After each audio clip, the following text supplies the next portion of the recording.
Eu nem sei qual foi o último capítulo que a gente leu, mas eu já vou saber.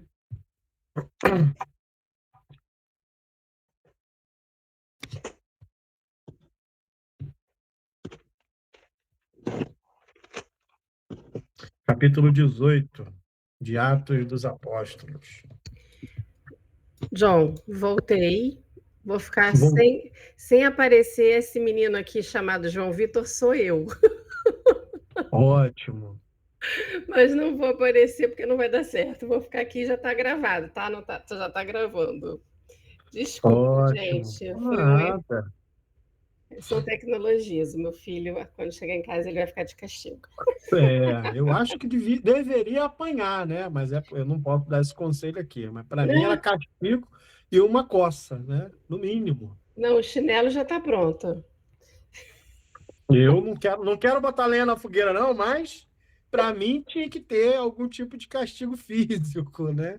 Ele vai limpar a casa inteira amanhã. Não, não, não, não, não, não, não dá essa tecnologia, não, porque é menino, né? Para limpar a casa, vai derrubar tuas coisas, vai quebrar, né? Vai É, lavar bota, os. Ah, é, não, dá- mas eu tenho uma função pior para limpar a caixa dos gatos. Aí eu acho justo. Não acha Então, justo? Então acho justo. é isso aí. Bota para sofrer. Atos dos Apóstolos, capítulo 18. Hoje a minha voz está um pouquinho melhor. Eu falei também o dia inteiro, mas tenha misericórdia do John que a gente vai conseguir. A vida vai ser boa. Eu estou num trabalho novo esse que me exige atenção o dia inteiro, que eu não pode mexer no celular. Eu estou numa pequena fábrica da Alemanha no século XX, porque tem tecnologia, então não posso chegar ao século XIX, né, que não tem tecnologia. Tem tecnologia, mas não pode usar. E aí o bicho pega. Mas vamos lá. Atos dos Apóstolos, capítulo 18. E depois disso, partiu Paulo de Atenas e chegou até a cidade de Corinto. E achando um certo judeu, por nome Áquila, natural do Ponto, que havia pouco tinha vindo da Itália, e Priscila, sua esposa, pois Cláudio tinha mandado que todos os judeus saíssem de Roma. Ajuntou-se com ele, e, como era do mesmo ofício, ficou com eles e trabalhava, pois tinham um ofício em comum que era fazer tendas. Então, Paulo foi para Atenas, chegou até Corinto, e lá, quando ele chegou, ele encontrou um casal, um homem chamado Áquila e a sua esposa Priscila, que Cláudio tinha mandado que saísse de Roma, e se juntou com eles, montou uma cooperativa e trabalhava, ficou construindo tendas, como a gente está falando de um período em que a gente ainda tinha uma sociedade muito nômade, né? A construção de tendas era uma construção ainda muito utilizada, né? E ainda assim, mesmo trabalhando, né, fazendo seu ofício junto com esse casal, ainda ia para a sinagoga, que é o que o versículo 4 está dizendo, para a sinagoga para disputar, para poder debater com os judeus. E convencia tanto a judeus como a gregos. E quando Silas e Timóteo desceram da Macedônia, foi Paulo impulsionado no Espírito, testificando aos judeus que Jesus era o Cristo. Mas, resistindo e blasfemando eles, sacudiu as vestes e disse: O vosso sangue seja sobre a vossa cabeça. Eu estou limpo e desde agora parto para os gentios. Então, aqui ele desiste de disputar, que a gente vê Paulo disputando em sinagoga, indo em sinagoga. Chega um momento que ele simplesmente enche o saco e fala: não aguento mais. Um povo difícil, gente complicada. Então eu vou embora. Vocês que fiquem com essa ideia de vocês, com a ideologia de vocês e com as consequências disso. Eu estou indo para os gentios, eu estou indo para o povo que não tem nada, que não tem conhecimento de nada, eles não são judeus. Eu quero conversar com gente com uma mente nova, com uma mente possível de ser, de alguma forma, mudada pelo Evangelho. E saiu dali e entrou na casa de um homem chamado Justo, que servia a Deus e cuja casa estava junto da sinagoga, então uma casa vizinha da sinagoga. E Crispo, que era o principal da sinagoga, creu no Senhor. Então, ali o indivíduo responsável da sinagoga, um professor da sinagoga, creu no Senhor com toda a sua casa. E muitos dos de Corinto, né, ouvindo, creram e também foram batizados. E disse o Senhor em visão para Paulo à noite: Não temas, mas fala, e não te cales, porque eu sou contigo, e ninguém lançará a mão de ti para te fazer mal, pois tenho muito povo nessa cidade. Então Deus testificava no coração de Paulo que ele tinha tomado a decisão certa quando ele abandona o debate com os judeus e vai atrás dos gentios, do povo de Corinto. Daí a gente vai ter a carta que Paulo escreve aos irmãos de Corinto, sendo a primeira carta, possivelmente uma segunda, porque ele está dizendo que torno a escrever a vocês, então quer dizer que ele já tinha escrito alguma coisa, mas que provavelmente se perdeu. A segunda, sendo provavelmente a terceira e a quarta carta, divididas ali em algum momento. Mas a gente vê que Paulo, ele, e Atos dos Apóstolos está contando isso, ele começa o ministério dele em Corinto, que é uma das suas cartas favoritas, né? Em que ele trata os irmãos com muito amor, né? Mas depois de uma desilusão, que é ótimo, uma desilusão. Você sair da ilusão é a melhor coisa que tem, depois de uma desilusão que ele teve com o povo da sinagoga, com o povo judeu. E ali ele tem a confirmação de que entre os gentios, e para quem não sabe, Corinto era um porto, era uma cidade de entre e sai, né? Em que o tempo todo os comerciantes, os piratas, em que o tempo todo aqueles que faziam as rotas, né, das cidades mais próximas, das ilhas mais próximas faziam, era um povo completamente, segundo os ditos do período, pagão, um povo de múltiplas religiões. Então, Paulo encontrou um ambiente fértil no meio de Corinto, né? No meio da cidade de Corinto, que era uma cidade pagã. Ali era um povo que o ouviu. E o texto vai dizer que ficou ali 1 ano e 6 meses, ensinando para o povo de Corinto a palavra de Deus. Mas, sendo Galho procônsul de Acaia, levantaram-se os judeus concordantemente contra Paulo e levaram Paulo até o tribunal, dizendo: olha, esse cara aqui está persuadindo os homens a servir a Deus contra a lei de Moisés. E, querendo Paulo abrir a boca, disse Galho aos judeus: se houvesse, aos judeus, algum agravo ou crime enorme, com razão, vos sofreria. Então, se eles estivessem fazendo alguma coisa, vocês teriam razão. Mas se a questão é de palavras e de nomes e da lei que há entre vós, vede vós mesmos, porque eu não quero ser juiz dessas coisas, eu não estou nem aí. Isso é uma questão semântica, de como que chama Deus, de como que fala. Não, isso aí é entre vocês. E expulsou-os do tribunal. Então, todos os gregos agarraram Sóstenes, principal da sinagoga, e o feriram diante do tribunal. E a Galho nada dessas coisas o incomodava. Ou seja, o cara disse: o problema é de vocês. Pegaram o Sóstenes, feriram o Sóstenes, que era o principal da sinagoga, que era o cara que estava trazendo Paulo até o tribunal. Os gregos, que eram o povo, parte do povo, que Paulo ali dialogava, que Paulo conversava, que Paulo tinha como sua missão, feriram esse cara, e o Galho falou: ah, irmão, o problema é de vocês, né? E Paulo, ficando ali muitos dias, despediu-se dos irmãos e dali navegou para a Síria.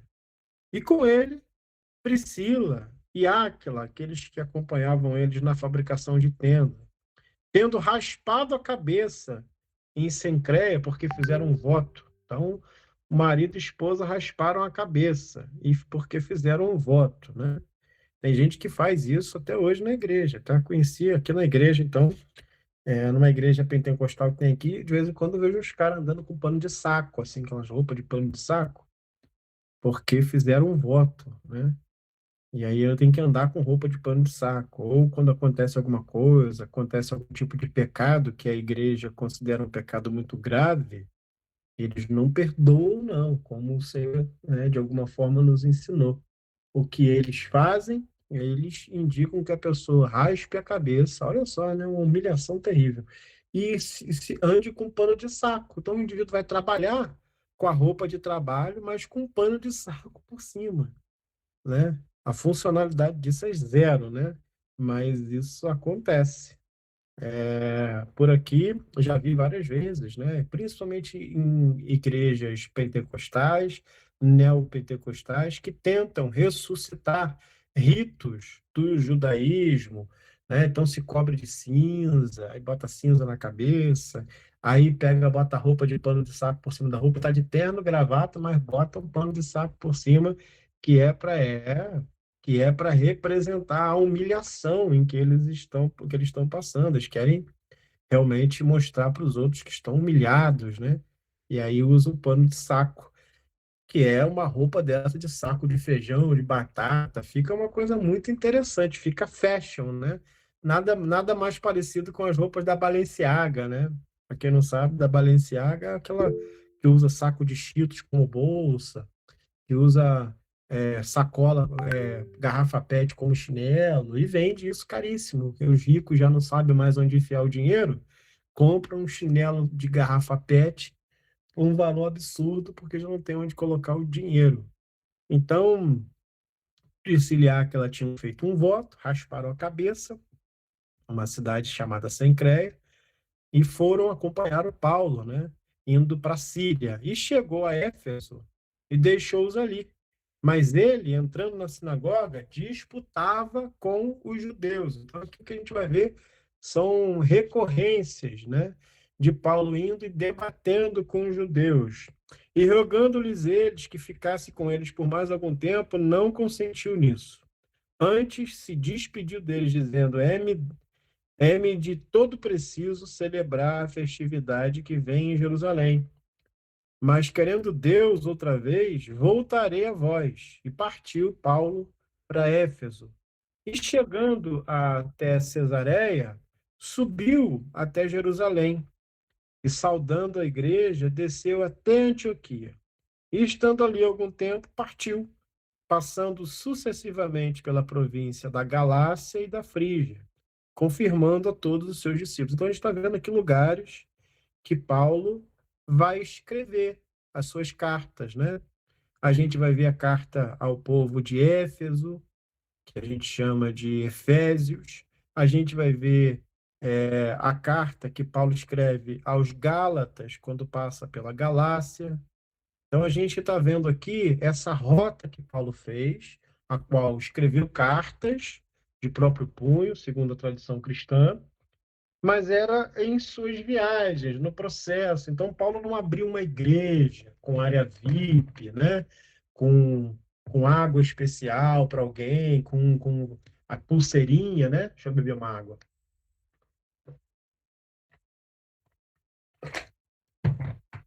As cartas vieram de um encontro com um grupinho que estava ali, como diz minha filha Joana, um grupinho.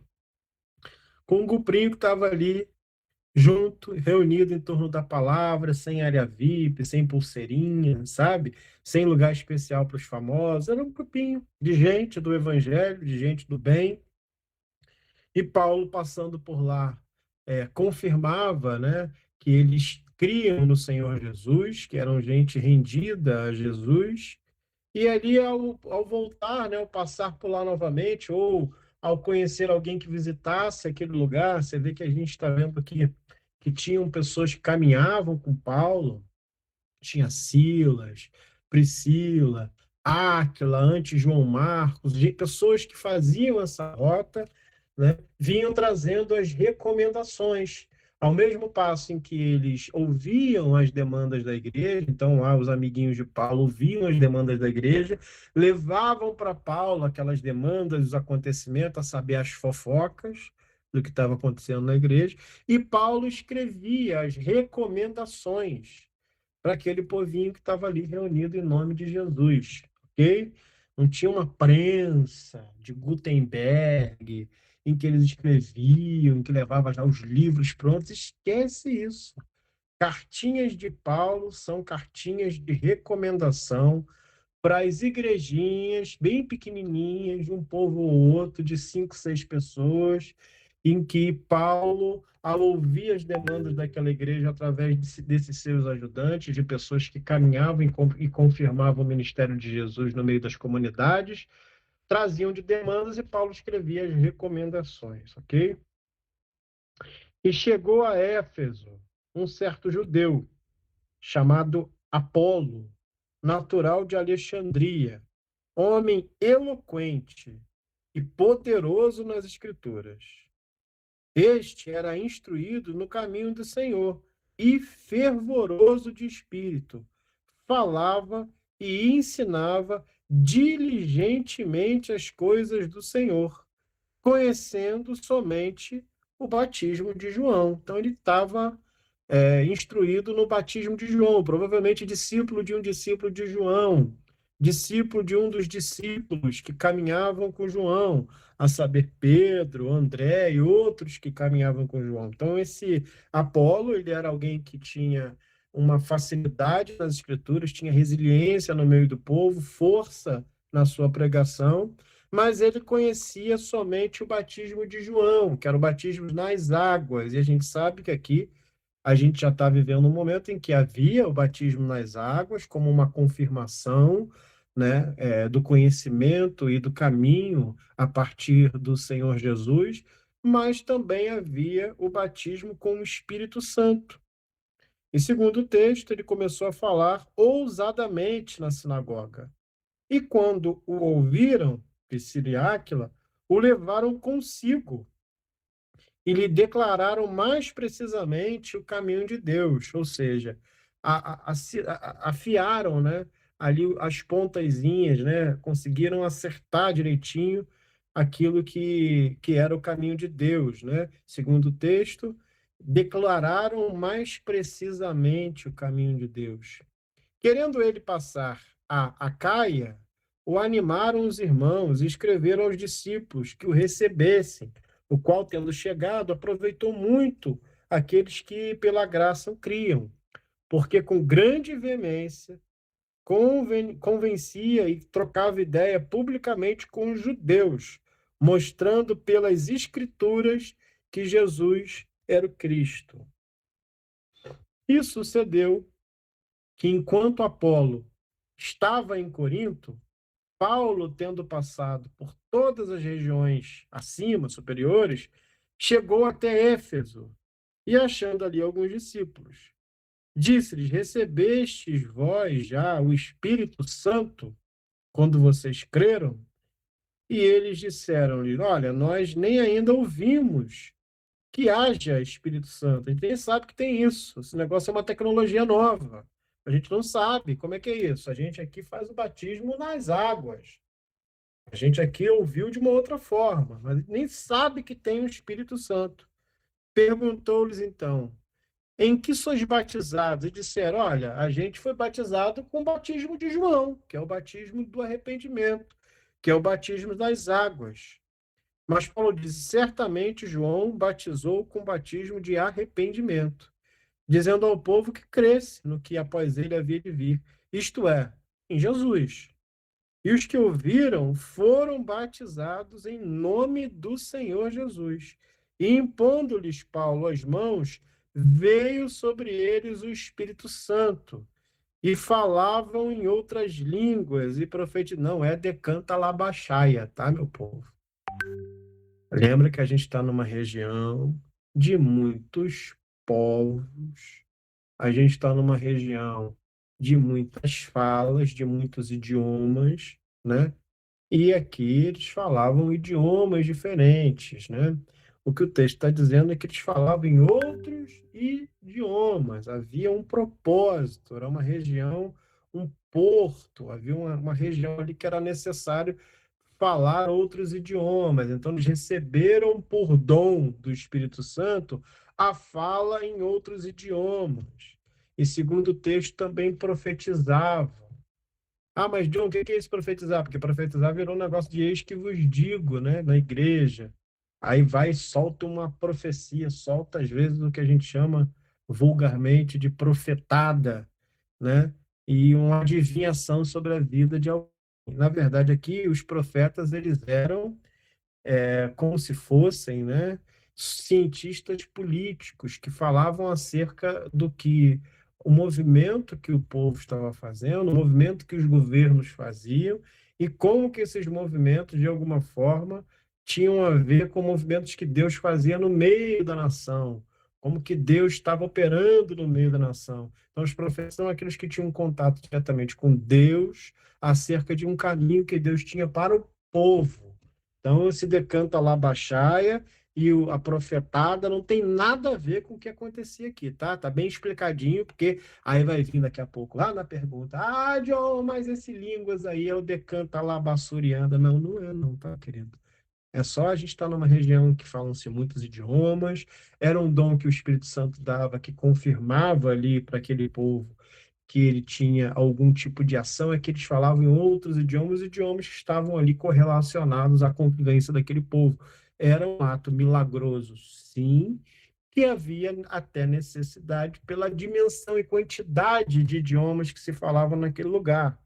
E a profecia eu já acabei de explicar, né? Então a gente já matou isso aqui para não ter mais decanta labachaia na hora que a gente for abrir, né? Para perguntas e respostas. John, mas o labassurianda. Não tem labassurianda, tá, querido? Não tem. Eu queria que vocês gravassem isso para sempre na cabecinha, mas eu vou dizer isso até o final. A gente vai ter que repetir sobre capeta, demônio, Satanás, os espíritos malignos, e sobre o decanta labassurianda a gente vai ter que falar pro resto da vida. Porque onde vocês veem o versículo, vocês falam que tem uma confirmação. Então agora eu achei o xarabalabaxaia. Não, não tem, querido. Aqui há uma necessidade de um diálogo em outros idiomas, né? Vai ser para sempre, não tem jeito, Débora. Eu vou sofrer isso para sempre. Vai ser o meu sofrimento. É a cruz que eu tenho que carregar. Eu já aceitei o meu ministério, né? De desfazer as obras do diabo e do mundo pentecostal. Não tem jeito. São muitos anos de lavassurica na Muito. cabeça, não tem como. E Não diabo dá, pô. É no muito. corpo. Não Não dá tem para tirar o como. diabo da vida da gente assim, Cara, é igual o cara que eu de preguei um sino para o outro. Não dá, né? Igual o cara que eu preguei na igreja, quando saí para cumprimentar os irmãos, ele disse: Não, foi ótima a pregação, só senti falta do diabo. Eu falei: Meu Deus do céu, o cara tem saudade do diabo, meu irmão. Se eu não falei do diabo, fez saudade no coração do cara, né? Que a gente mude essa forma de pensar. Vamos nos apaixonar por Jesus. Isso, quando eu falo isso, vocês não levam a sério. Vocês só levam a sério que vocês gostam do diabo. A gente tem que se apaixonar por Jesus, pela pessoa de Jesus, pelos movimentos que o Espírito Santo faz no meio do processo da salvação. Aí a gente não quer se apaixonar por isso. A gente quer ficar amarrado no diabo, cara, na língua, no decanta larauei.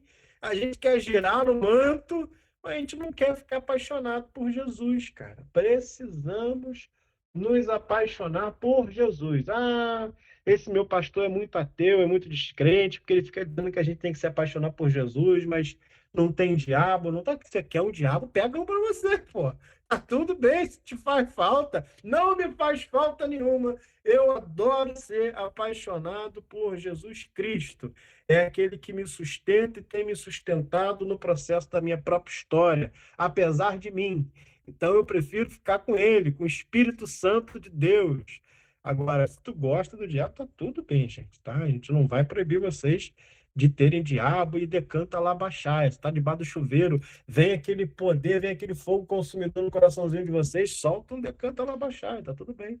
Ninguém aqui vai para o inferno por isso, tá garantido, tá? Garantido. Se você tiver um parente presbiteriano, ele pode rir de você. Mas de resto, tá tudo certo. E entrando na sinagoga, falou ousadamente por espaço de 3 meses. Não 3 meses consecutivos, né, gente? A gente sabe que ele falou por 3 meses, mas nos dias de atividade da sinagoga, disputando e persuadindo acerca do reino de Deus. Mas como alguns deles se endureceram e não obedeceram, né? Não, ficaram endurecidos e desobedientes, falando mal do caminho perante a multidão, retirou-se deles e separou os discípulos, disputando todos os dias na escola de um certo tirano. Tirano não é um adjetivo aqui, é um indivíduo.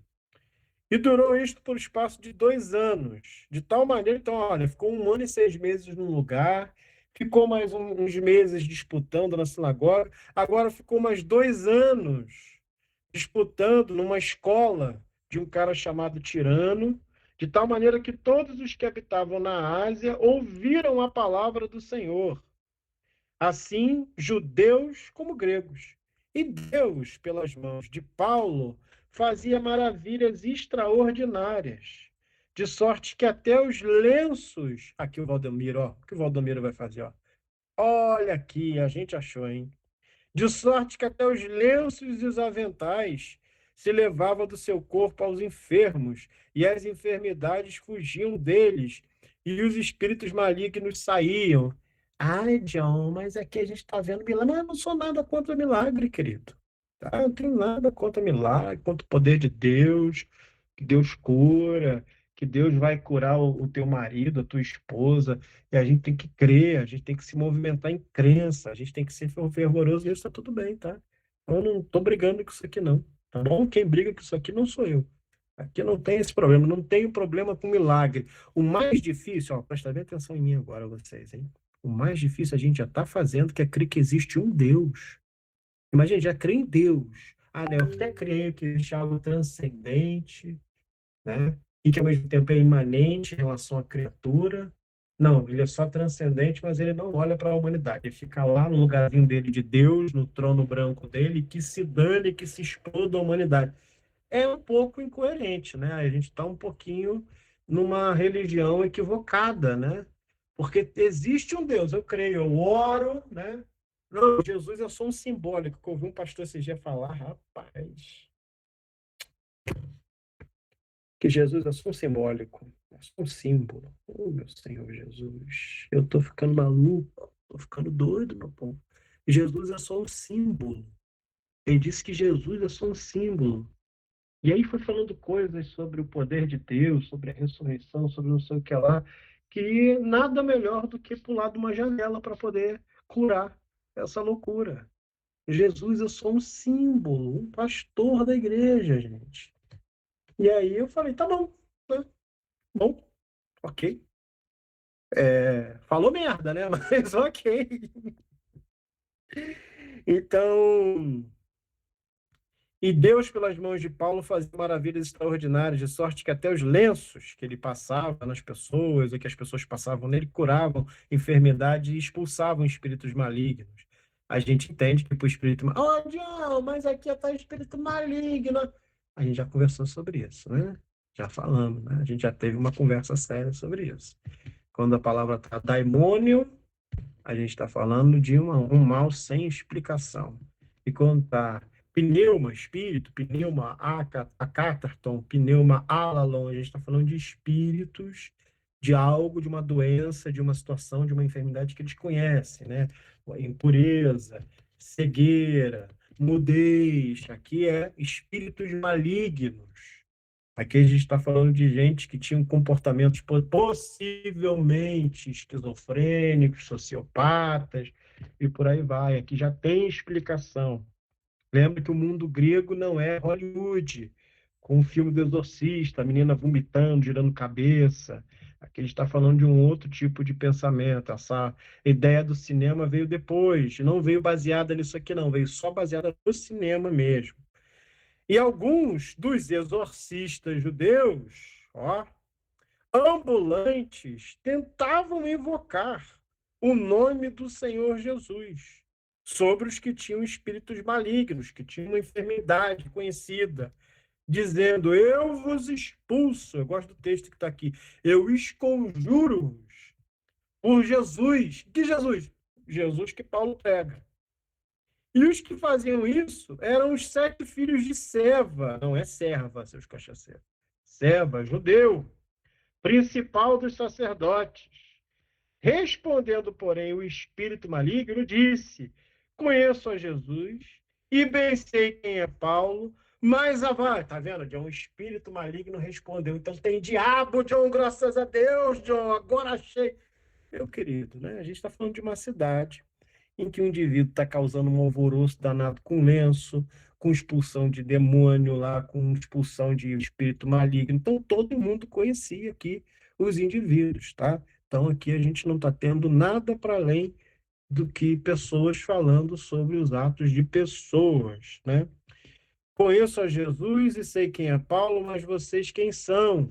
E saltando neles o homem que tinha um espírito maligno e assenhorando-lhes deles, pôde mais do que eles, ou seja, foi mais forte, de tal maneira que eles ficaram pelados e feridos, fugiram daquela casa. Então fez os caras fugir pelados, arrancou a roupa deles. E foi isso notório a todos que habitavam em Éfeso, tanto judeus como gregos. E caiu temor sobre todos eles. E o nome do Senhor Jesus era engrandecido. E muitos dos que tinham crido vinham confessando e publicamente os seus feitos, falando sobre aquilo que tinham passado. Também muitos dos que seguiam artes mágicas trouxeram os seus livros e os queimaram na presença, que é a época já do testemunho da igreja, que queimava as cartinhas de Pokémon, queimava videogame. Uma coisa está acontecendo em Atos dos Apóstolos. Você acha que a igreja tirou essa badalhoca de onde?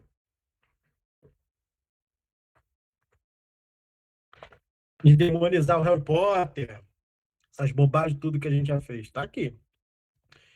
E também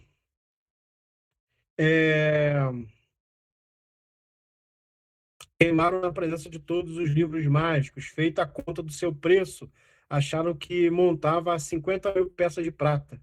Assim, a palavra do Senhor crescia poderosamente e prevalecia. A gente vê quase que um evangelho da guerra, né?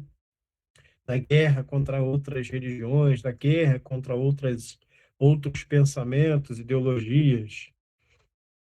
E cumpridas essas coisas, Paulo propôs em espírito ir a Jerusalém, passando por um caminho que ele já tinha feito, que era a Macedônia, e pela Caia, dizendo: depois que houver estado ali, importa-me ver também Roma.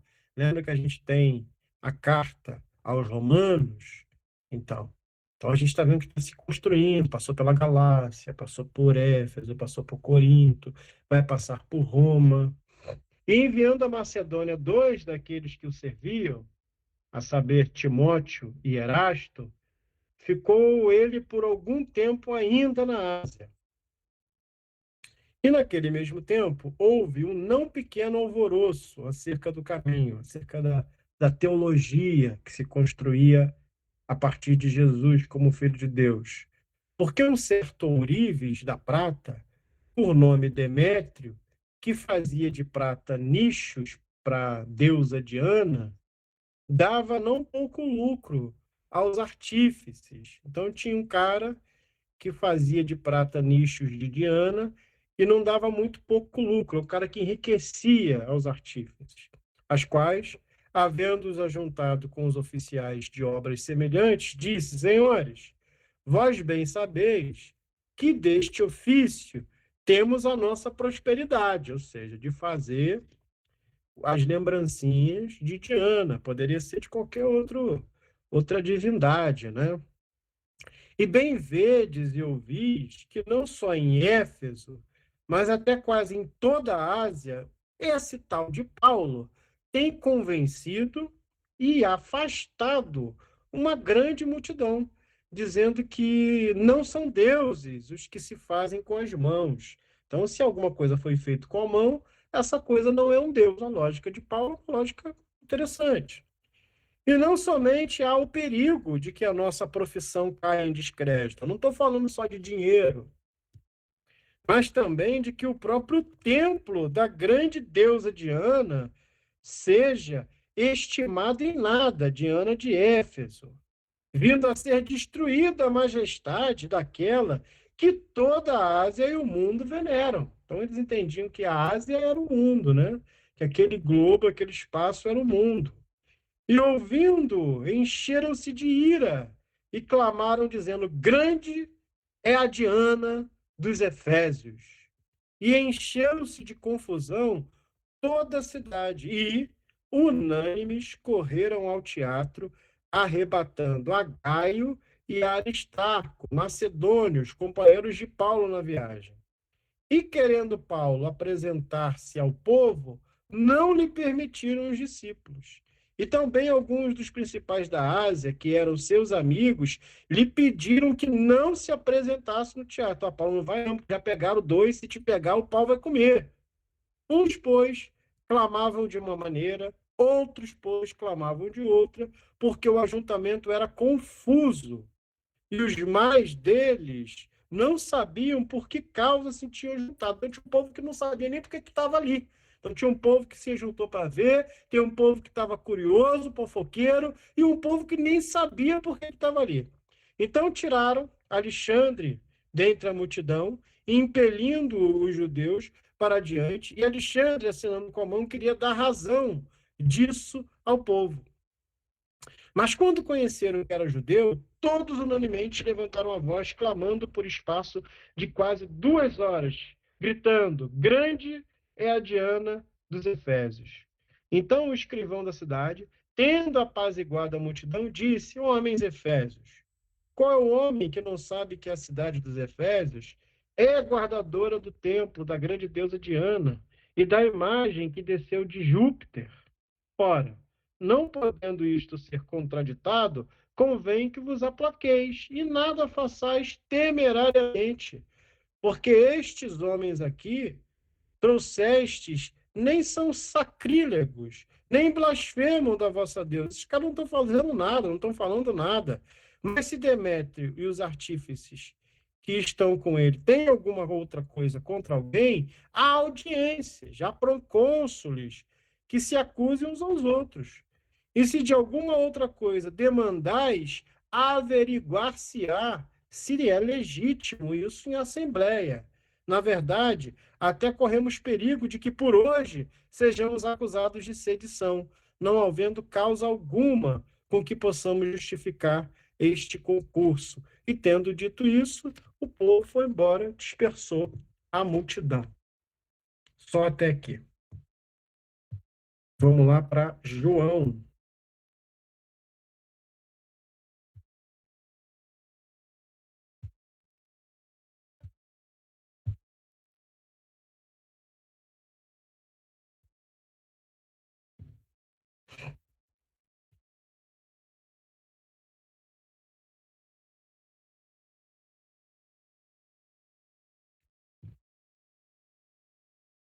João, capítulo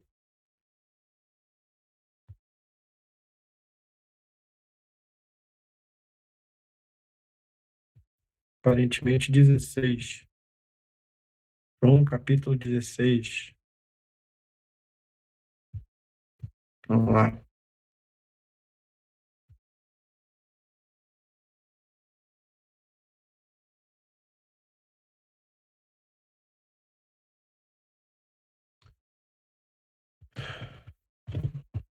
João, capítulo 16. Tenho-vos dito essas coisas, já Jesus dizendo, para que vocês não se escandalizem. Vão expulsar vocês das sinagogas. Vem mesmo a hora em que qualquer um que vos matar estará fazendo isso a partir de uma ideia de um serviço de Deus. Estão fazendo isso a serviço de Deus. E isto vos farão porque não conheceram ao Pai nem a mim. Mas tenho-vos dito isso, a fim de que, quando chegar essa hora, vocês se lembrem de que eu já tinha dito isso para vocês. E eu não vos disse isso desde o princípio, porque estava convosco. Agora vou para aquele que me enviou. E nenhum de vós me pergunta para onde vais? Antes, porque isto vos tenho dito, o vosso coração se encheu de tristeza. Todavia eu digo-vos a verdade, que vos convém que eu vá, porque se eu não for, o Consolador não virá a vós. Mas quando eu for, eu o enviarei. E quando ele vier, convencerá o mundo do pecado e da justiça e do juízo. Do pecado, porque eles não creem em mim. Da justiça, porque eu vou para o meu Pai e não me verei mais. E do juízo, porque o príncipe desse mundo já está julgado. Antes, tenho muito que vos dizer, mas vós não podeis suportar agora. Mas quando vier aquele, o Espírito da Verdade, ele vos guiará em toda a verdade, porque não falará de si, ele não falará de si, mas dará e dirá o testemunho de tudo aquilo que tiver ouvido, e vos anunciará o que há de vir. Ele me glorificará, porque há de receber do que é meu, e vou-lo dirá, e há de anunciar aquilo que é. Tudo quanto o Pai tem é meu. Por isso vos disse que há de receber do que é meu, e vou-lo há de anunciar. Então, eu não te darei um outro eu te darei o meu próprio eu, que é o que Jesus está dizendo acerca do Espírito. Quando eu for, eu vou trazer uma outra coisa. Eu vou trazer aquilo que eu sou. Aquilo que eu sou habitará em vós. O Espírito Santo habitará em vós. Aquilo que habita em mim habitará em vós. Um pouco, e não me vereis. Outra vez um pouco, e ver-me-eis, porquanto vou para o Pai. Então, alguns de seus discípulos disseram uns aos outros: O que é isso que ele está dizendo? Um pouco e não me vereis, e outra vez um pouco e ver-me-eis, e porquanto vou para o Pai. Diziam, pois, que quer dizer isso, um pouco. Não sabemos o que diz esse pouco. Conheceu, pois, Jesus, que o queriam interrogar, e disse: Indagais entre vós acerca disso, que disse: Um pouco e não me vereis, e outra vez um pouco e ver-me-eis. Vocês estão se perguntando sobre isso? Na verdade, na verdade vos digo que vocês vão chorar e lamentar, e o mundo se alegrará, e vocês estarão tristes, mas a vossa tristeza se converterá em alegria. A mulher, quando está para dar à luz, ela sente tristeza, porque é chegada a sua hora. Mas depois de ter dado à luz a criança, já não se lembra da aflição, pelo prazer de haver nascido um homem ao mundo. Assim, também vós agora, na verdade, tendes tristeza, mas outra vez vos vereis, e o vosso coração vai se alegrar, e a vossa alegria ninguém tirará de vocês. E naquele dia nada me perguntareis. Na verdade vos digo que tudo quanto perdides ao meu Pai em meu nome, ele vos há de dar. A gente já conversou sobre isso aqui também, né? Não adianta pedir uma bicicleta com a roda quadrada, né? Quando a gente diz que vai pedir em meu nome, vai pedir a partir do significado daquilo que é Jesus. Então já não é uma coisa que é para mim, já perde esse sentido egoísta, conversando, né? A gente não vai conversar, ter essa conversa difícil de novo, em nome de Jesus, né? Que a gente já falou sobre isso. Até agora, nada pedides em meu nome. Pedis e recebereis, para que o vosso gozo se cumpra. Disse-vos isto por parábola. Chega, porém, a hora em que não vos falarei mais por palavra, mas abertamente vos falarei acerca do Pai. Naquele dia vocês vão pedir em meu nome. E não vos digo que eu rogarei por vós a vossos pais, pois o mesmo Pai vos ama. Não vai ser eu que vou rogar por vocês, esse Pai também ama vocês, visto como vós me amastes e credes que eu saí de Deus. Saí do Pai e vim ao mundo. Outra vez deixo o mundo e vou para o Pai. Tá igual o Getúlio, né? Saiu da vida para entrar na história. Disseram-lhe os discípulos: Eis que agora falas abertamente, mas não está falando em parábola. Agora conhecemos que sabes tudo e não precisas de alguém que te interrogue. Por isso cremos que saíste de Deus. E respondeu Jesus: Pô, vocês só creem agora? Eis que é chegado a minha hora, essa hora já se aproxima, em que vós sereis dispersos, cada um para a sua parte, e me deixareis só, mas não estou só, porque o Pai está comigo. Tenho-vos dito isso para que em mim tenhais paz. No mundo tereis aflições. O mundo é aflito e vai afligir vocês. Mas tem de bom ânimo, tem um bom espírito, fiquem animados. Eu venci o mundo. Só até aqui. Abriremos espaço para vocês tirarem as suas dúvidas. Fecharei a minha Bíblia, tablet. E a partir de agora, vocês podem levantar a mãozinha. Vai, Nicole, minha irmã. Oi, John, tudo bom? Nunca mais eu participei, menino, Você é uma desviada, cara. Né, não. Toda segunda acontece uma coisa, oh, meu Deus do céu. Segunda. Começa a orar, esse é o diabo, tá, irmão? Menino, deixa eu te falar, eu aprendi. Sabe aquele versículo que o diabo falou com o pessoal? Ah, Jesus eu conheço, Paulo também, você quem é?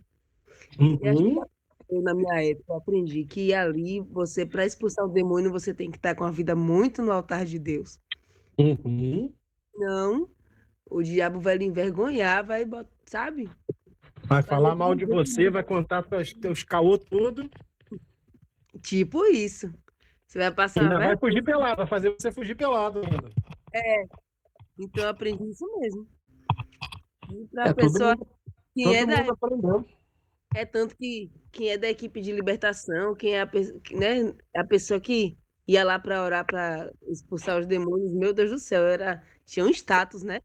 Tipo que anda nas nuvens, não pisa no chão Sim. tanto, porque, E ó, o quem diabo que é cala a assim na boca de um verdade, né? Quem que é assim na verdade, né, Nicole? Ninguém, né? Ninguém tem esse poder de ser santo, de se santificar, né? Mas Nós aí, qual é somos. a ideia? Se tá expulsando o demônio e o diabo não tá dizendo nada, não tá lá Você tá derrotando indo embora, né? a pessoa, então a pessoa é muito certinha.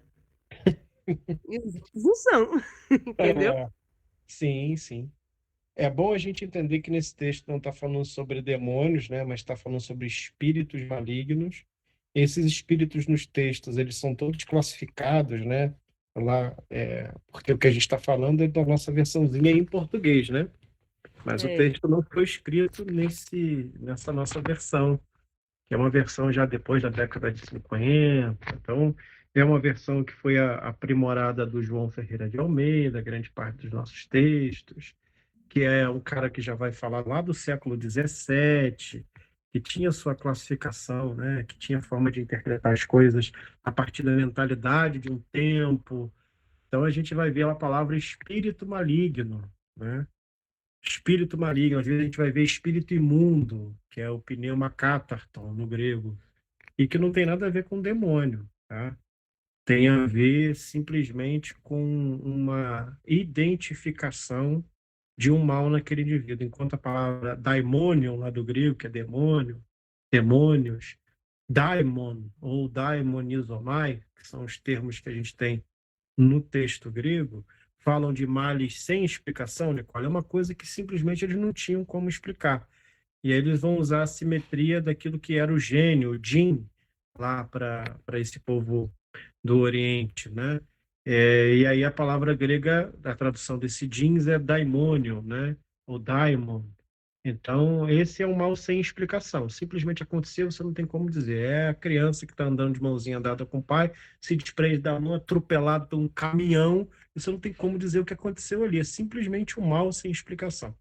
A palavra espírito, que é pneuma no grego, ela tem explicação. Então, esses espíritos malignos faziam parte de uma classe de pessoas que eram violentas, que eram pessoas que agrediam e por aí vai. Hoje, possivelmente, a gente identificaria ou como sociopatas, psicopatas, ou simplesmente como esquizofrênicos, violentos, né? Mas é o que o texto está tentando explicar a partir da ideia que eles tinham das doenças naquele período. Entendeu, irmã? Entendi. Eu sei que por causa desses ensinamentos errados, ou não, tem tanta gente até cultuando demônios mesmo, ou vendo demônio em tudo quanto é lugar, em brinquedo, em filme. Ah, é tão complicado. Isso gera uma imaginação para as pessoas criarem tanta coisa. Talvez se não Sim. tivesse algo assim, não ia ter tanto Hollywood, né? Como você É, comentou. Hollywood se faz valer disso, e a igreja também. Você vê que a gente tem uma grande queima de livros mágicos agora no texto de Atos dos Apóstolos, que é a mesma coisa que a igreja na década de 90, anos 2000, fizeram, demonizaram um monte de coisa. Existem coisas ruins no mundo mesmo, tá, gente? Existem muitas coisas De ruins. artista também, fiz tanta coisa, meu Deus. Eu, É, os artistas que eu tinha as fotos na parede, continuo gostando do mesmo jeito. Não adianta exatamente. ter mais fotos. Você sabe que eu vou contar agora um pecado para vocês. Eu com 18 anos comecei a namorar uma menina que acho que era um ano mais velha que eu. Antes de eu namorar e me casar, porque eu namorei e casei pouco tempo, com 19 eu já estava me casando. Mas tinha uma menina que eu namorava com 18 anos que um dia ela me levou no quarto dela, assim, para me apresentar, no dia que eu fui na casa dela, conhecer os pais dela. E aí ela tinha coisa do KLB. Não sei se vocês lembram dessa banda, KLB. E era para tudo quanto é lado. Eu olhava assim, ó, era um KLB, KLB, KLB, era pôster, era foto, era um monte de revista. Ela abriu a cama dela, sabe esse negócio de bicama? Então a bicama, a parte de baixo da cama dela, não tinha um colchão, era só o estrado. E debaixo do estrado, assim, era como se fosse uma grande gaveta, cheio de coisa do KLB. E aí eu tava com ela no quarto um dia, namorando, beija aqui, beija ali, e onde eu olhava era o Kiko, o Leandro e o Bruno olhando para mim com aquele olhar assim, eu ficando meio acuado, né? Por conta do KLB. Ali havia uma espécie de idolatria por eles, né? E eu fiquei preocupado, mas aí acabou o namoro, tudo bem, essa menina terminou comigo por carta, tá? Ela escreveu uma carta e terminou comigo por carta. Acho que foi o pior término que eu já vi na minha vida. Tinha 18 anos, está na época de sofrer, né? Comecei a namorar uma outra menina, sei lá, 6 meses depois, antes de eu começar a namorar e me casar. Eu namorei uma outra menina por um pouco tempo, e fui na casa dela também. Fui conhecer a mãe dela, fui conhecer os irmãos dela. Cheguei lá, cara, esse era um gosto peculiar. Ela era uma fanática peculiar. Ela tinha foto de um ex-prefeito da cidade em tudo quanto é canto. Era quadro do ex-prefeito da cidade. Tudo quanto é canto era ela e o ex-prefeito. Falei, o cara é pai dela, ela é filha do ex-prefeito. Não, ela só era fã de um ex-prefeito da cidade. Simples assim. Então eu sempre tive um trauma com gente muito fanática, né? Fanático e fanatismo, para mim, é terrível, é ruim demais. Mas a gente tem hoje, da mesma forma, um monte de porcaria.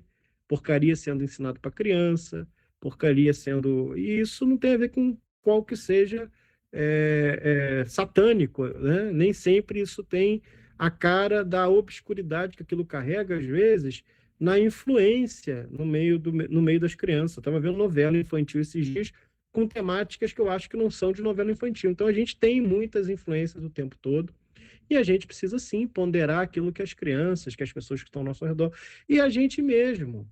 A gente mesmo, pô, tem gente que fica o dia inteiro consumindo, é, comendo, se alimentando de coisas que estão zoando a igreja e os escalabros que estão acontecendo o tempo todo. Eu não fico nem um pouco feliz com isso. Não tenho felicidade de ver gente zoando a igreja, porque eu faço parte da igreja. E de alguma forma aquilo ali me afeta. Não me afeta porque diretamente eu estou fazendo aquilo, mas me afeta porque são os meus irmãozinhos em Cristo que estão sofrendo todo tipo de absurdo dentro do meio da igreja. Então eu não gosto de ficar vendo. Tem coisa que não tem condição, cara. Tem coisa que não dá.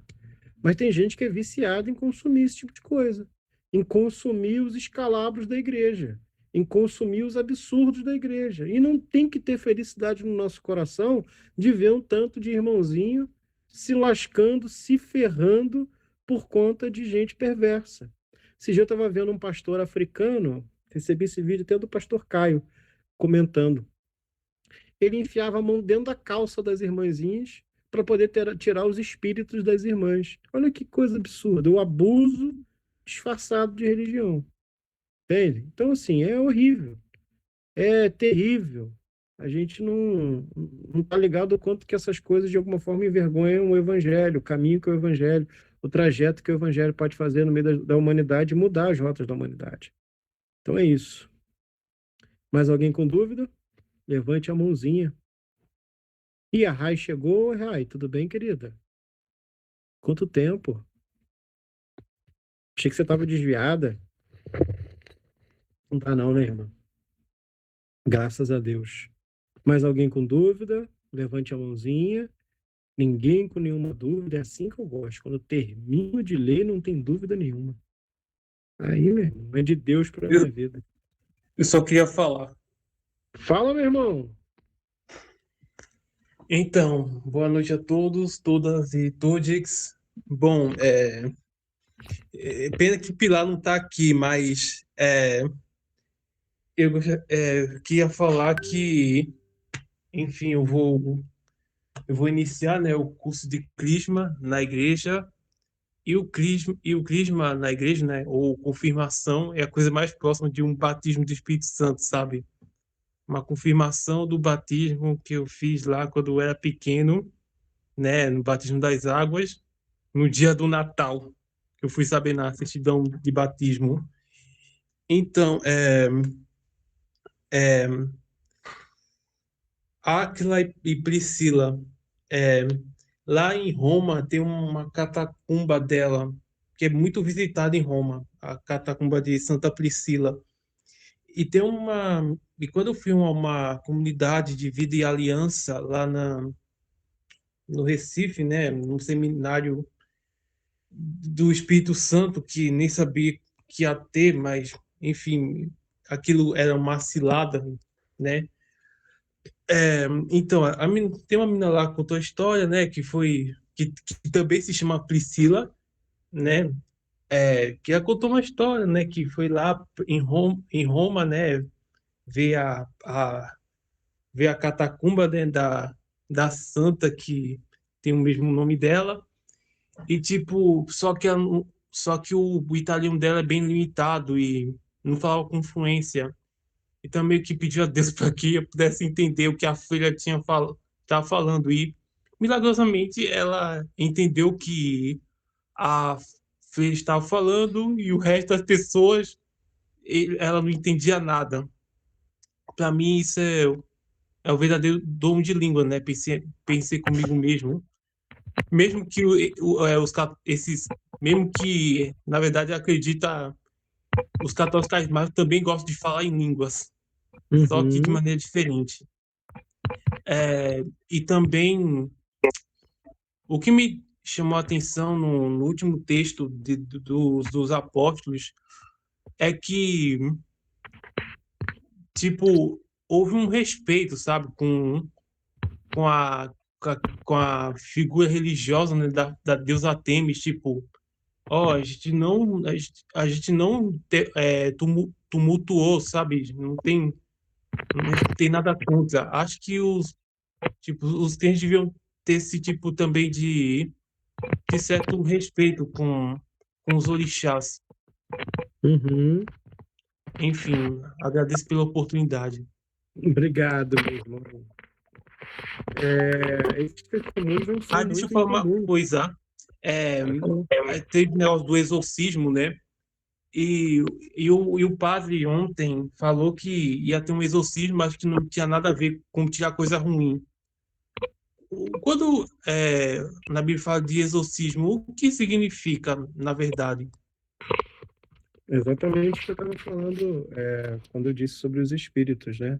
Era a libertação das enfermidades. Né? Pessoas que viviam enfermas, pessoas que viviam doentes, pessoas que tinham um caráter patológico, né? E que eram libertos da sua doença. Esse negócio de demônios, não sei o que lá, é filme de Hollywood, sabe? Não era assim que Jesus lidava, né? Mas ele lidava a partir do conhecimento que aquele povo tinha. E não ficava explicando, gente, no futuro, quando tiver um cara chamado Freud, ele vai identificar as psicopatologias a partir do aparelho psíquico. Ele não estava para dar explicação daquilo que não era um problema para aquela época. Aí, então, o demônio vai sair, acabou, resolveu o problema, está curado em nome de Jesus. Quer dizer, no meu nome. E ponto. Esse negócio de ficar perturbando as pessoas com perguntas que ninguém está fazendo é coisa de idiota. Eles levantam a problemática. Ah, vocês sabiam que quando isso, assim, assim, assim, não era assim? Aí o cara fala, bom, como aí? Como assim? Eu aprendi assim minha vida toda. Na verdade era assim, assim, assado. Então eles criaram uma problemática que você não tinha o problema. Você estava em casa, na sua, numa boa, descansando, tomando o teu chá. De repente ele criou um problema daquilo que você sempre ouviu de um jeito e nunca se questionou. E aí tem a solução para o problema, que é um problema que você não tinha, que você nunca tinha se questionado. Então, o que a gente precisa fazer é ser mais objetivos, assim como Jesus, de não ficar respondendo aquilo que ninguém está perguntando. Porque você ficar criando caso com que as pessoas não estão perguntando, a gente só fica interessado na polêmica, a gente só fica atrás da polêmica. E a polêmica em si não resolve nada. Ninguém aprende mais do evangelho porque ouviu uma boa polêmica. A polêmica, pelo contrário, ela vai fazer escarnecer de um processo que está na mão de alguns religiosos, que por conta dos seus desejos serem maiores do que aquilo que Jesus disse que eles deveriam almejar, descaracterizaram o evangelho por conta dos próprios desejos. Então a gente precisa cancelar a polêmica e ir atrás daquilo que é o simples do dia a dia. De ser uma boa pessoa, de ser uma pessoa honesta, de ser uma pessoa boa, no sentido de que a comunidade em volta testemunha da sua bondade, do seu cuidado, é basicamente isso. Isso já vai ajudar a gente pra caceta, tá? Isso aí já é fazer mais do que a maioria das pessoas fazem. Então, ao invés da gente procurar polêmica, ao invés da gente procurar qualquer coisa que vai caracterizar ainda mais o evangelho para alguém, tirar o chão de alguém e não colocar nada no lugar, que a gente procure junto, né, uns com os outros, né, a abençoar, a edificar, a trazer um cuidado, uma alegria para o dia a dia. É o que a gente deveria fazer. Muito mais simples, muito mais básico que a gente não está fazendo. Então, vamos buscar esse tipo de caminho e evitando as polêmicas. Então, quando o texto vai falar sobre isso, sobre que Jesus expulsou um demônio, é porque Jesus não vai ficar parando e falando, não, então, no futuro, a partir do estudo do aparelho psíquico, se identificam as seguintes psicopatas. Não, gente, esquece, tá? Sai, pronto, acabou, liberta ela, acabou, resolveu o problema, porque Jesus não está para criar polêmica, Jesus não está para criar esse tipo de conceito fora daquilo que vai, de fato, abençoar alguém e fazer com que ele compreenda aquilo com um aparelho psíquico que ele tem. Então, é basicamente isso. Mais alguém, meu povo? Tanto que teve um interesse, né, da Igreja Católica, né, pelo exorcismo, né, por conta do filme de Hollywood e pela ascensão Sim, dos evangélicos neopentecostais, porque antes disso não há nenhum tipo de interesse, não. sim.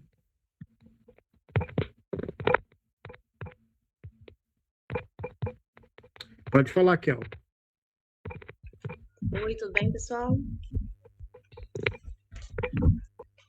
Wallace, eu não sabia que podia fazer crisma, né? Crisma eu acho que é igual a confissão de fé. Parabéns, sua crisma. Eu não sabia que podia fazer depois de adulto. Parabéns.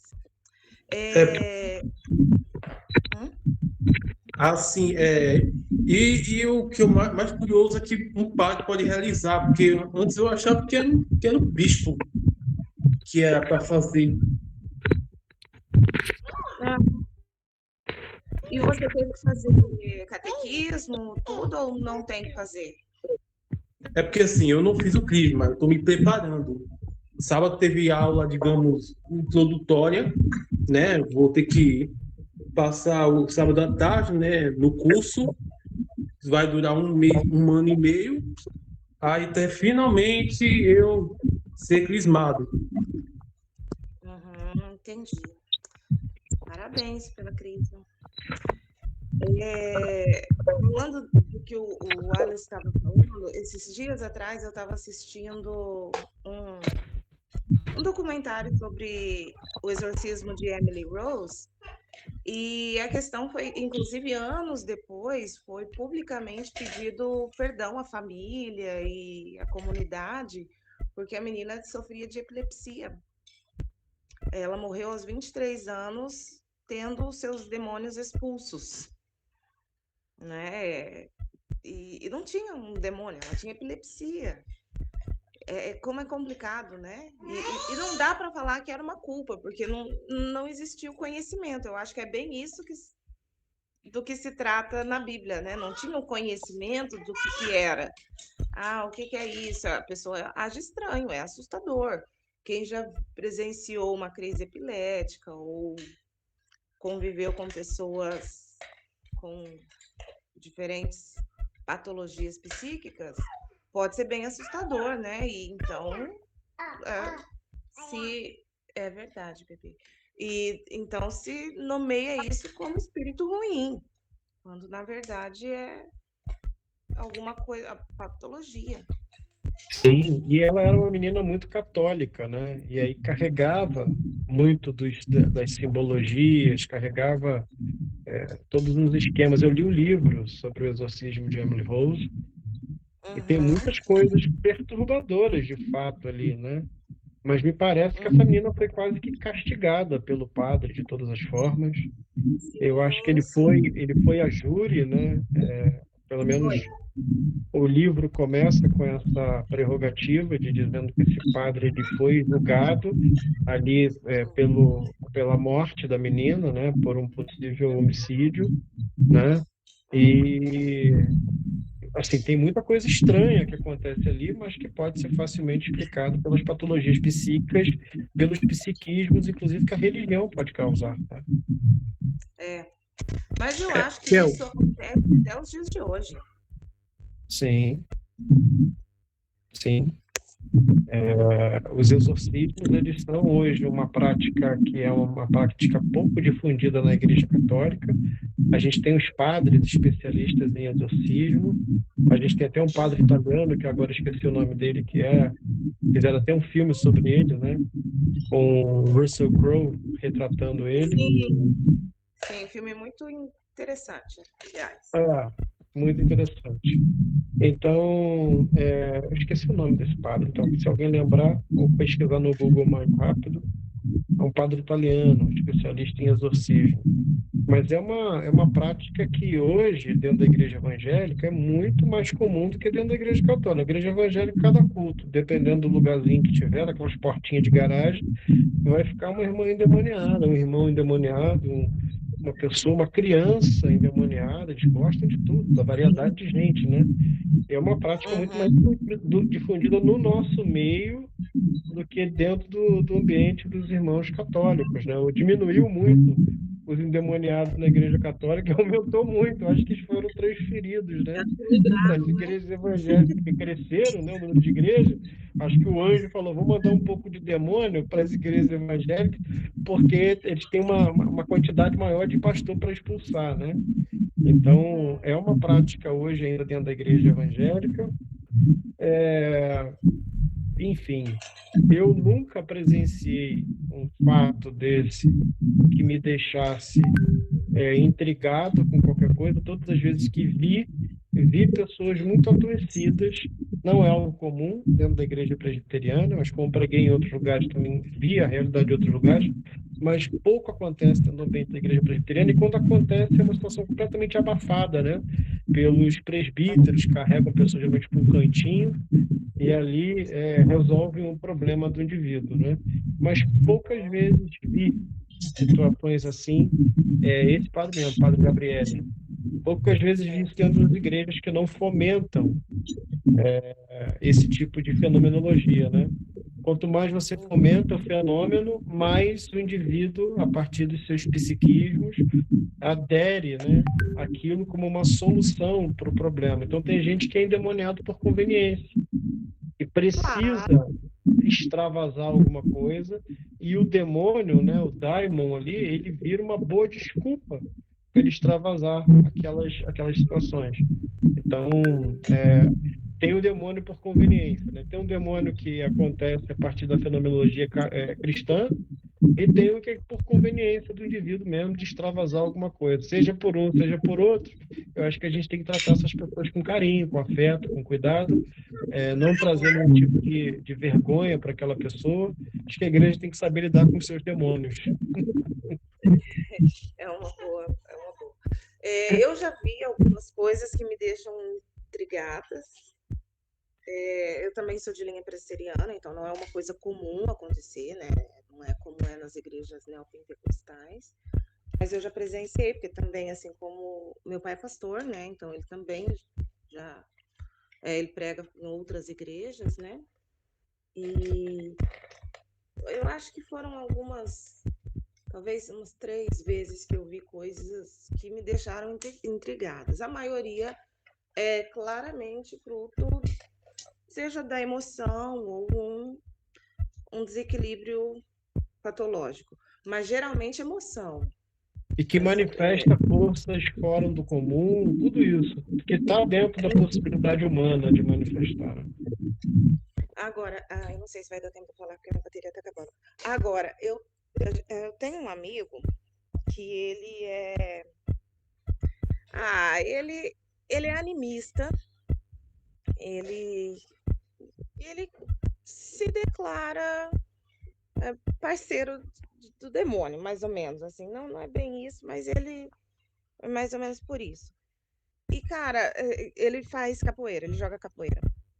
É impressionante quando a força que ele tem quando ele está tomado do espírito, assim como ele fala, né? Tomado das espiritualidades dele, do que quando ele está jogando normal. É impressionante. São fenomenologias que a gente consegue, através de pensar para além da física newtoniana, conceber, né? Nada é impossível de acontecer. Também já vi coisas dentro desses caracteres que são completamente humanos, né?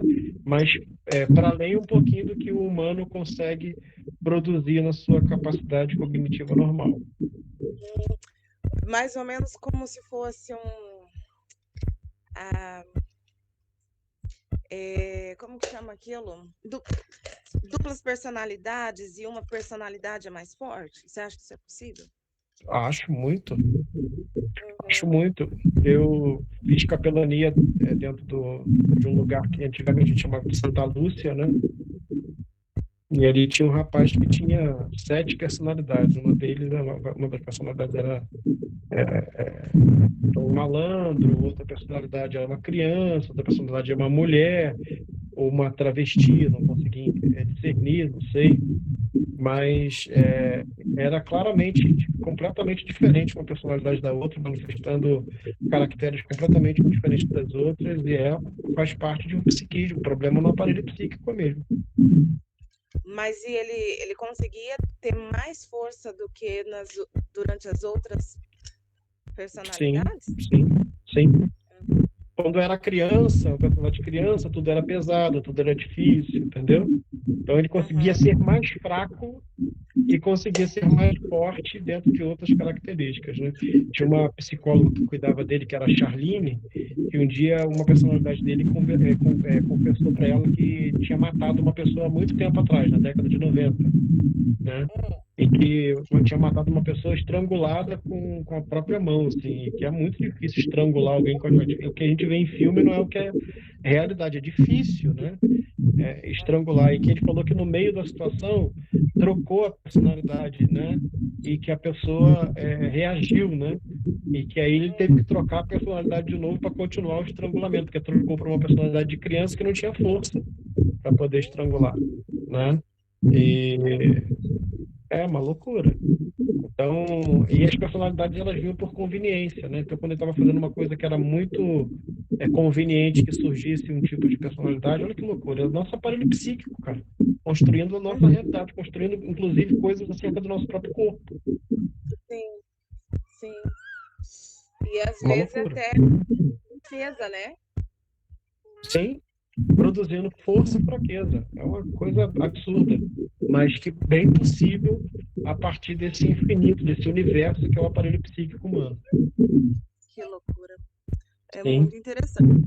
Esse meu amigo, especificamente, ele não aparenta assim, ter um problema psiquiátrico. Ele é uma pessoa extremamente normal. A única mudança dele é quando ele afirma: agora eu vou jogar com os meus ancestrais, alguma coisa assim, sabe? Mas não São ignoro. espiritualidades diversas, né? Ai, Que criança linda falando aí. são as pequenininhas aqui. Tá no horário de que? Mamar, comer? Ai, já estão querendo comer, tomar café da manhã. Elas já mamaram, agora querem comer. Que maravilha. Isso aí é Eu coisa linda demais. vou deixar vocês seguirem, vou dar uma atençãozinha aqui para elas. Um grande Amém, beijo minha para irmã. todos. Beijo, minha irmã. Deus abençoe você e o seu trabalho aí. Mais alguém, meu povo?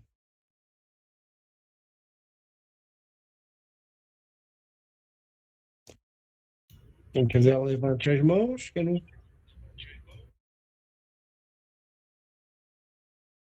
Fale, Gisele, que é o João. Gisela, pode falar. Abre o microfone do João. Abria.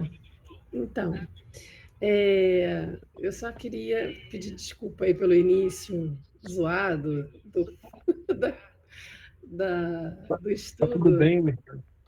mas eu não sei nem o que vocês ouviram, não sei o mico que eu paguei. Foi mal aí, mas faz parte da tecnologia que eu fui deixada aqui sozinha, eu tenho justificativa. Terrível, né? Não, o engraçado é que ele deixou tudo no ponto aqui para mim, e sempre acontece alguma coisa que vai dar errado. Eu falei, João, vai dar meleca. Ah, não vai, mãe, não vai. Eu fui mexer no mouse dele aqui, o negócio desconfigurou, pronto, acabou. Eu falei, ferrou, não está gravando mais nada, socorro. E aí foi aquela apagação de mico inicial, mas aí ele vai ter que dar o jeito dele para editar. Ele dizia, a gente só aprende errando, né? Então eu já aprendi agora. É isso, minha irmã. Descansa, tá tudo bem. A gente aprende errando, A gente. gente, pelo menos, está conseguindo gravar para poder guardar o que a gente falou, que É é o mais verdade. importante. Não temos compromisso com a perfeição. É bom um bom bem feito do que um ótimo não feito. Então, se está feito, está ótimo. Está ótimo, ótimo, Mas ótimo. até que ficou engraçado, né? Ele. Sim. Se a gente carregar tudo no bom humor, na alegria de que a gente, às vezes, é inimigo da tecnologia, está tudo certo. Sim, é verdade. Estamos aprendendo, minha irmã. Sempre. É isso aí. E a gente tem que levar na leveza. Um beijão Sim. para vocês. Estou aqui. Bom, Amém. beijos. Vamos orar, meu povo. Vamos orar, agradecendo ao Eterno por essa nossa reunião, pela nossa conversa, dando graças por essa semana. Semana passada eu estava completamente sem voz, porque eu falei o tempo todo, tive que abrir 1, 2, 3 reuniões, fazer coisas que não estava adaptado a fazer com a voz, trabalho novo, trabalho chato, é trabalho, né? Felizmente, trabalho. Então, vamos agradecer por essa semana, agradecer por podermos. A Nicole, acho que ela já falou, só manteve a mão levantada. Né, Nicole, querida?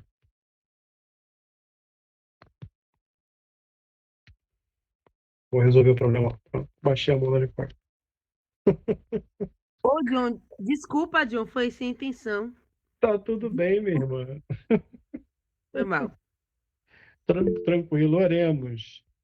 Jesus, obrigado por essa oportunidade de aprendizado, de caminhada com o Evangelho, com as boas novas, sabendo que nós te pertencemos, caminhamos e seguimos em direção à graça, ao amor, seguimos em direção a olhares mais gentis para o mundo, para as dores das pessoas, para as suas patologias, para tudo que acontece para além daquilo que nós compreendemos, para além daquilo que sentimos na nossa própria pele, sabendo que o outro humano é um universo complexo e que todos nós somos dependentes da graça, do amor, do afeto e dessa convivência comunitária. Obrigado, Jesus, por essa possibilidade de compartilharmos o Evangelho, podermos estar juntinhos aqui, cheios de afeto uns com os outros. Obrigado, porque é bom que a gente possa caminhar em comunidade, é bom que a gente possa ter com quem contar no dia mau. Obrigado, Senhor, por essa comunidade, que eles possam afetar os seus meios de maneira positiva, trazendo boas reflexões, trazendo um coração amoroso, trazendo um coração perdoador, trazendo um coração disponível a caminhar mais uma milha, trazendo um coração igual ao teu, Jesus, para que a gente possa, indo uns aos outros em cuidado, em afeto, em amor, em partilha, que é o que o Senhor deixou para a gente. Muito obrigado por esse momento, obrigado por esse cuidado, obrigado por cada um que está aqui essa noite, em nome de Jesus. Amém. Que a graça de Deus, o nosso Pai, o amor de Jesus Cristo, o Filho de Deus, e as doces consolações do Espírito Santo possam estar na vida de vocês hoje, amanhã e eternamente. Em nome de Jesus. Amém. Amém, meu povo?